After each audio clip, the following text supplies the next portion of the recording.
Good morning. Just following on from UCB's word for the day, I thought we'd read Joshua 9. When all the kings heard about Jericho and Ai, those who were west of the Jordan, in the hill country in the Judean foothills, and all along the coast of the Mediterranean Sea towards Lebanon, the Hittites, Amorites, Canaanites, Perizzites, Hittites, and Jebusites, they formed a unified alliance to fight against Joshua and Israel. When the inhabitants of Gibeon heard what Joshua had done to Jericho and Ai, they acted deceptively. They gathered provisions and took worn-out sacks on their donkeys and old wineskins, cracked and mended. They wore old patched sandals on their feet and threadbare clothing on their bodies. Their entire provision of bread was dry and crumbly. They went to Joshua in the camp at Gilgal and said to him and the men of Israel, "We have come from a distant land. Please make a treaty with us."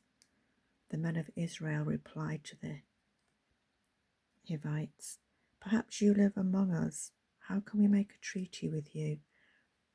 They said to Joshua, "We are your servants." Then Joshua asked them, "Who are you and where do you come from?"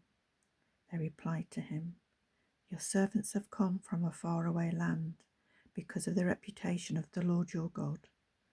For we have heard of his fame and all that he did in Egypt, and all that he did to the two Amorite kings beyond the Jordan, Sihon king of Heshbon and Og king of Bashan, who was in Ashtaroth. So our elders and all the inhabitants of our land told us, 'Take provisions with you for the journey. Go and meet them and say, "We are your servants.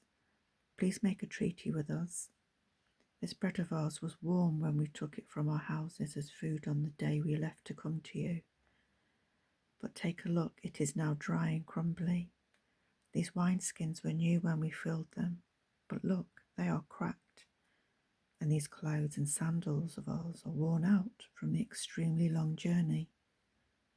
Then the men of Israel took some of their provisions, but did not seek the Lord's counsel. So Joshua established peace with them and made a treaty to let them live, and the leaders of the community swore an oath to them. 3 days after making the treaty with them, they heard that the Gibeonites were their neighbours living among them. So the Israelites set out and reached the Gibeonite cities on the 3rd day. Now their cities were Gibeon, Chephirah, Beeroth, and Kirath Jearim, but the Israelites did not attack them, because the leaders of the community had sworn an oath to them by the Lord, the God of Israel.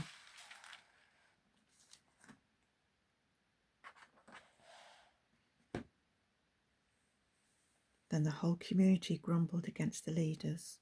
All the leaders answered them, "We have sworn an oath to them by the Lord, the God of Israel, and we cannot touch them. This is how we will treat them. We will let them live so that no wrath will fall on us, because of the oath we swore to them."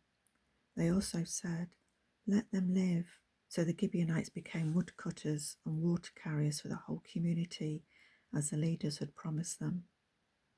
Joshua summoned the Gibeonites and said to them, "Why did you deceive us by telling us you live far away from us, when in fact you live among us?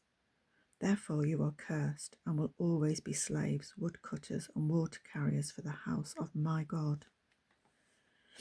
The Gibeonites answered him, "It was clearly reported to your servants that the Lord your God had commanded his servant Moses to give you all the land and to destroy all the inhabitants of the land before you. We greatly feared for our lives because of you, and that is why we did this. Now we are in your hands. Do to us whatever you think is right." This is what Joshua did to them. He delivered them from the hands of the Israelites, and they did not kill them. On that day he made them woodcutters and water carriers, as they are today, for the community and for the Lord's altar at the place he would choose. Amen.